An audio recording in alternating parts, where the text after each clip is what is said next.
Good morning student. आज हम पढ़ेंगे भारत की खोज का पाठ एक अहमदनगर का किला। यह पाठ ग्रेड 7 में भी आप लोगों ने पढ़ा था। इसको किसने लिखा था? पंडित जवाहरलाल नेहरू ने। भारत की खोज उनकी अंग्रेजी की पुस्तक डिस्कवरी ऑफ इंडिया का अनुवाद है।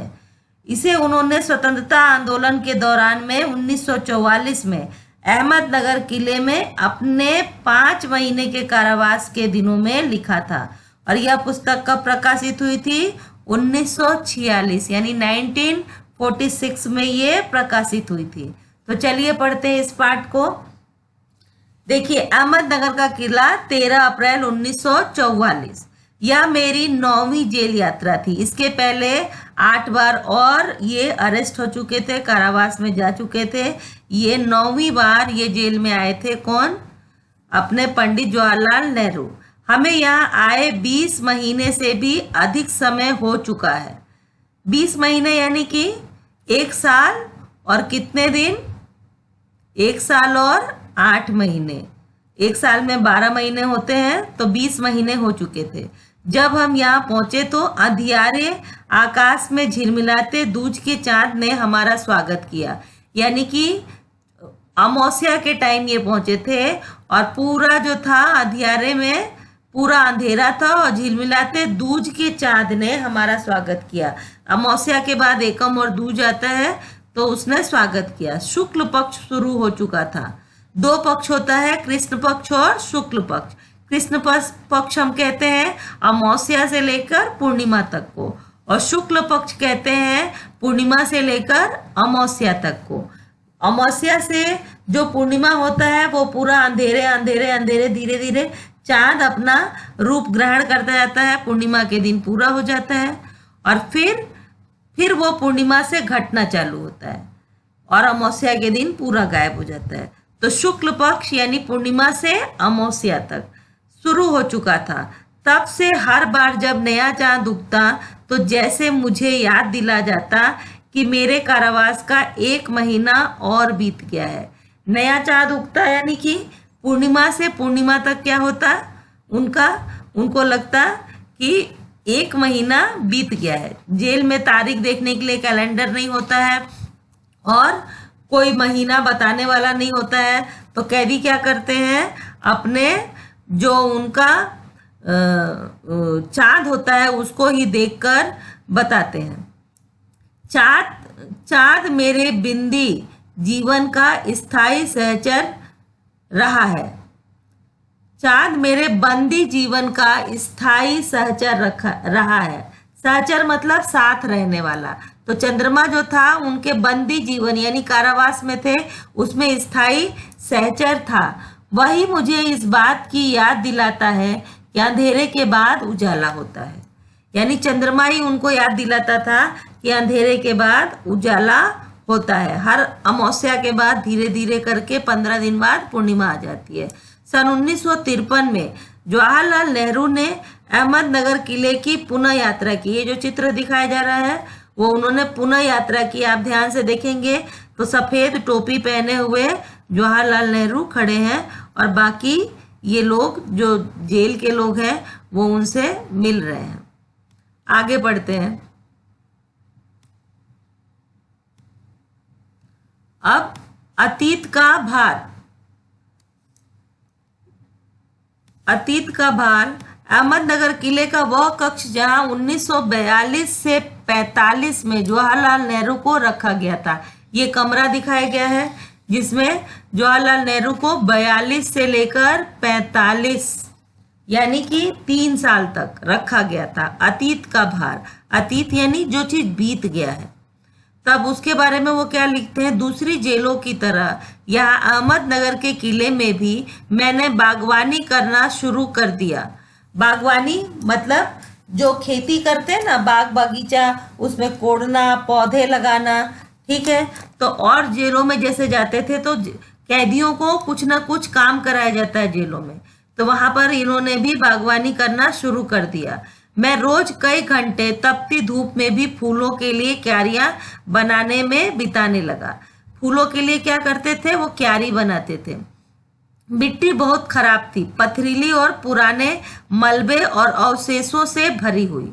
यानी कि पथरीली पत्थर वाली मिट्टी थी और पुराने मलबे और अवशेषों, अवशेष मतलब जो बचा हुआ, किसी भी चीज का जो बचा हुआ भाग होता है उसको बोलते हैं अवशेष, से भरी हुई थी। चूंकि यह इतिहास स्थल है इसलिए अतीत में इसने कई युद्ध और राजमहलों की दुर्भिसंधियां देखी हैं। अतीत स्थल है यानी कि पहले यहाँ पर क्या हुआ करा होगा, कोई किला होगा या फिर यहाँ पे राजा महाराजा रहते होंगे, यहाँ पे कई युद्ध हुए, राजमहल है और दुर्भिसंधियां देखी हैं, बहुत सारी।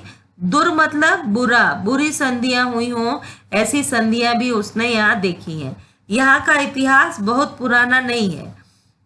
घटनाओं की दृष्टि से इसकी कोई विशेष अहमियत भी नहीं, यानी यहाँ का जो इतिहास है वो बहुत पुराना नहीं है और घटना मतलब कुछ ऐसी घटना नहीं हुई कि इतिहास में इसको याद रखा जाए।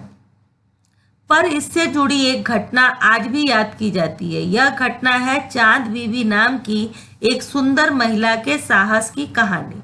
चांद बीबी नाम की एक सुंदर महिला थी, उसके साहस की कहानी, जिसने इस किले की रक्षा के लिए अकबर की शाही सेना के विरुद्ध हाथ में तलवार उठाकर अपनी सेना का नेतृत्व किया। यानी अकबर ने जब आक्रमण किया था तो चांद बीबी ने अपनी सेना का नेतृत्व अपने हाथ में तलवार उठाकर किया था, पर अंत में उसकी हत्या उसके अपने ही एक आदमी के हाथों हुई। उसकी हत्या क्या हुई? उसके खुद के एक आदमी के हाथों उसकी हत्या हो गई। खुदाई के दौरान हमें जमीन की सतह के बहुत नीचे दबे हुए प्राचीन दीवारों के हिस्से और कुछ गुंबदों और इमारतों के ऊपरी हिस्से मिले। जब खुदाई हो रहा था तो उस दौरान क्या मिला? प्राचीन दीवारों, जो पुराने समय के मकान बने होंगे उनके दीवार और गुंबद। गुंबद जो घर में ऊपर छत के ऊपर बनता है, मस्जिदों में आप लोगों ने देखा होगा, गोल होता है, उसको बोलते हैं गुंबद। और इमारतों के ऊपरी हिस्से मिले। इमारत के जो ऊपर नक्काशी या कंगूरे बनाए जाते हैं, ऐसे ऊपरी हिस्से मिले। हम बहुत दूर नहीं जा सके क्योंकि ना तो अधिकारियों से इसकी मंजूरी मिली और ना ही हमारे पास इस काम को जारी रखने के साधन थे। इन लोग को थोड़ा कहीं दीवार मिला, उसके हिसाब से ये लोग सब कैदी मिलके खोदने लगे, परंतु इनको कैद खाने से के अधिकारी जो थे उनसे कोई इजाजत नहीं मिली कि ये लोग पूरा खुदाई करके जान पाए कि यहाँ पर क्या था, सचमुच का क्या था। तो और ना ही इनके पास साधन थे। जब लंबी चौड़ी खुदाई करनी होती है तो क्रेन चाहिए, ये चाहिए, पर वो सब चीजें इनके पास नहीं थी। अब मैंने कुदाल छोड़कर हाथ में कलम उठा ली। पहले वो कुदाल से मिट्टी कोड़ रहे थे, उसको क्या किया इन्होंने, क्या कर रहे हैं कि अब कुदाल छोड़कर हाथ में कलम उठा ली। पर मैं जब तक आजाद नहीं हो जाता और कर्म के माध्यम से वर्तमान को अपने अनुभव का हिस्सा नहीं बना लेता, मैं उसके बारे में नहीं लिख सकता। उन्होंने क्या बोला कि मैंने कलम उठा ली और जब तक कि मैं आजाद नहीं हो जाता और कर्म के माध्यम से अपने वर्तमान को अनुभव का हिस्सा नहीं बना लेता, यानी जो उनका वर्तमान है, जो उनका चल रहा है उसको अनुभव का हिस्सा नहीं बना लेता, तब तक क्या कह रहे हैं, मैं उसके बारे में नहीं लिख सकता। यानी जब तक कि मुझे पूरी तरह से सब चीज का अनुभव ना हो जाए, मैं उसको अच्छे से जान ना लूं, तब तक मैं उसके बारे में नहीं लिख सकता। ना ही पैगंबर की भूमिका अख्तियार कर मैं फिलहाल भविष्य के बारे में लिख सकता हूँ। पैगंबर किसको कहते हैं? पैगंबर उसको कहते हैं, उसको माना जाता है जो भगवान का भेजा हुआ दूत हो, उसको पैगंबर कहा जाता है। वो आकर बताता है कि आपका, जैसे बड़े बड़े महापुरुष होते हैं ना, सिद्धि महापुरुष, कि भाई वो करते हैं कि भाई हमारे आगे ये हो जाएगा, अब पृथ्वी का ऐसा हाल हो जाएगा, तुम्हारी भविष्यवाणी ये है, ऐसा जो बताते हैं। तो वो क्या कह रहे हैं कि जब ना ही मैं पैगंबर की भूमिका अख्तियार कर यानी अपना कर मैं फिलहाल भविष्य के बारे में लिख सकता हूँ, तो वो भविष्य के बारे में ऐसा नहीं लिख सकते हैं। बचा रहता है अतीत, अतीत यानी पिछला, जो समय बीत गया, पर मैं उसके बारे में भी किसी इतिहासकार या विद्वान की तरह विद्वतापूर्ण शैली में नहीं लिख सकता।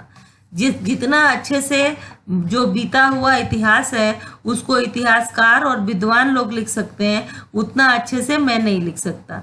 मैं पहले की ही तरह अपने आज के विचारों और क्रियाकलापों के साथ संबंध स्थापित करके ही उसके बारे में कुछ लिख सकता हूँ।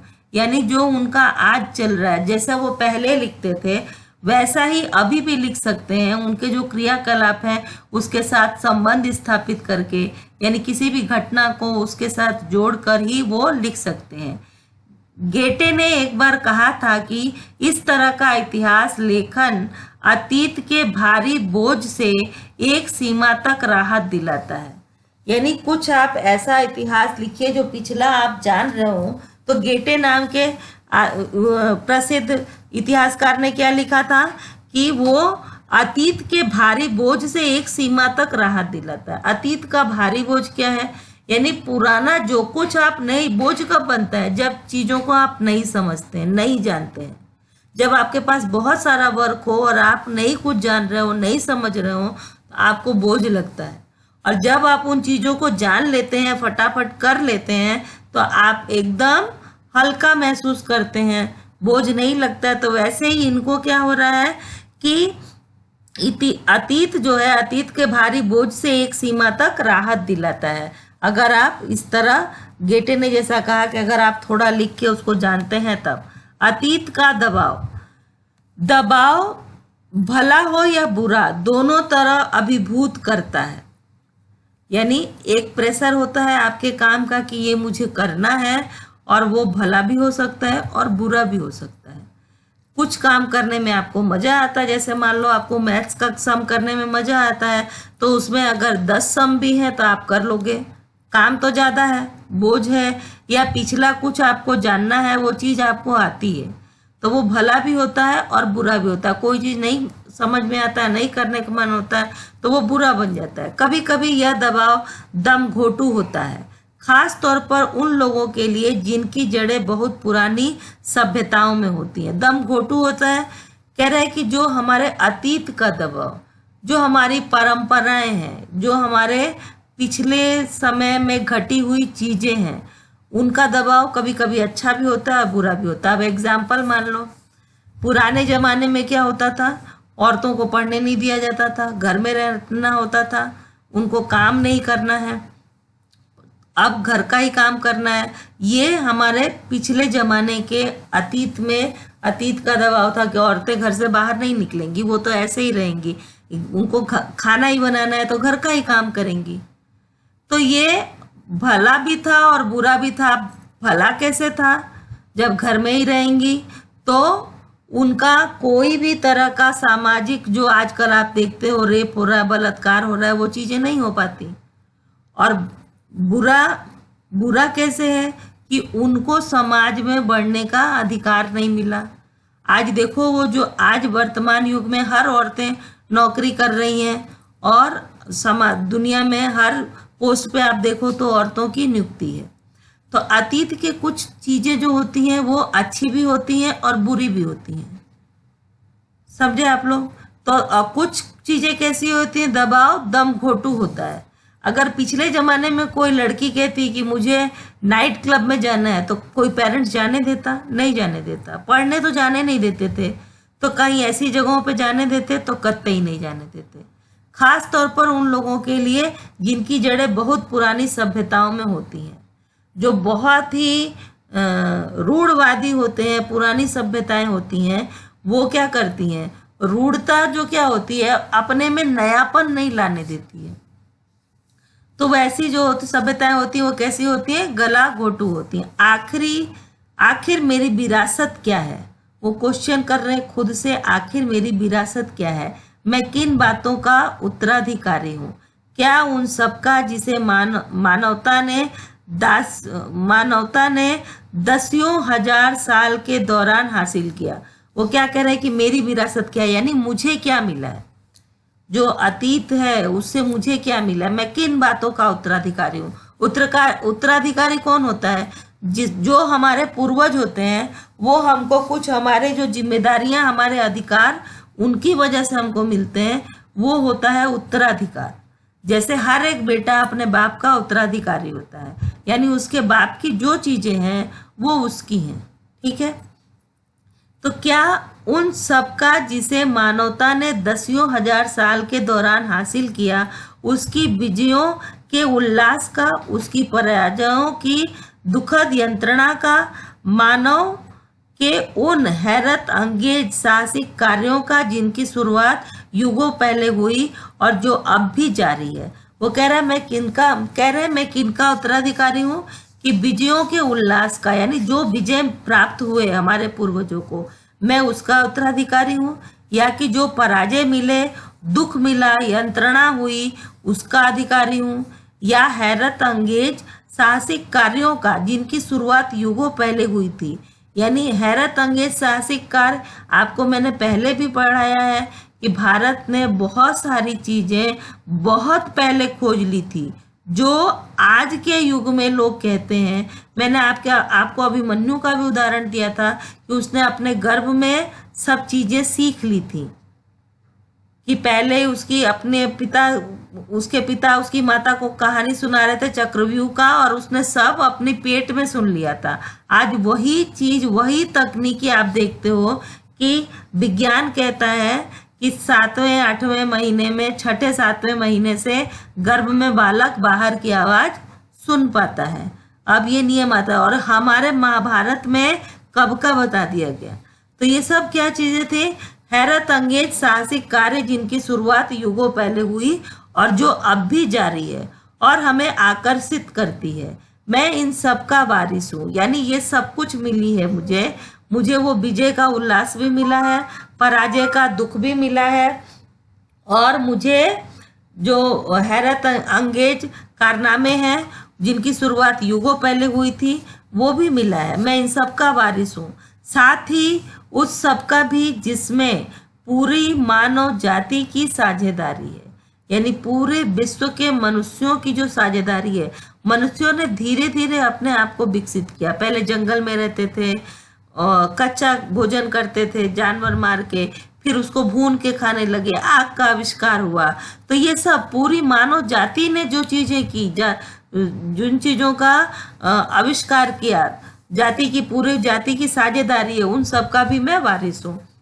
हम भारतवासियों की विरासत में एक खास बात है जो अनोखी नहीं है। वो क्या कह रहे हैं? हम भारतवासियों में एक खास बात है जो कि अनोखी नहीं है, क्योंकि कोई व्यक्ति औरों से एकदम अलग नहीं होता है। तो क्या बताया? हम भारतवासियों की विरासत में एक खास बात है जो अनोखी नहीं है, क्योंकि कोई व्यक्ति औरों से एकदम अलग नहीं होता। यानी सबको वो चीजें विरासत में मिलती हैं, कोई ऐसा एकदम अजूबा नहीं है जिसको कि इसको मिली और इसको नहीं मिली। अलबत्ता एक बात हम लोगों पर विशेष रूप से लागू होती है, जो हमारे रक्त, मांस और अस्थियों में समाई है। इसी विशेषता से हमारा वर्तमान रूप बना है और हमारा भावी रूप बनेगा। हमारे रक्त, मांस और अस्थियों में क्या समाई है? हमारी भारतीयता, जो हमारी एकता है, और यही क्या करता है? हमारा वर्तमान रूप और हमारा भावी रूप इससे ही बनेगा। इसी विशिष्ट विरासत का विचार और वर्तमान पर इसे लागू करने की बात एक लंबे अरसे से मेरे मन में घर किए है। क्या कह रहे हैं? ये जो विशिष्ट विरासत मिली है कि हम भारतीय हैं, इस विचार और वर्तमान पर इसे लागू करने की बात एक लंबे अरसे से मेरे मन में घर किए है। मैं इसी के बारे में लिखना चाहता हूँ। विषय की कठिनाई और जटिलता मुझे भयभीत करती है। मुझे लगता है कि मैं सतही तौर पर इसका स्पर्श ही कर सकता हूँ। वो क्या कह रहे हैं कि विषय इतना जटिल है, इतना गंभीर है कि मुझे लगता है कि मैं इसका सतही तौर पर, सतह यानी परत, यानी ऊपर ऊपर तक ही चीज़ों को मैं जान पाऊंगा, उसका स्पर्श कर पाऊंगा और बता पाऊंगा।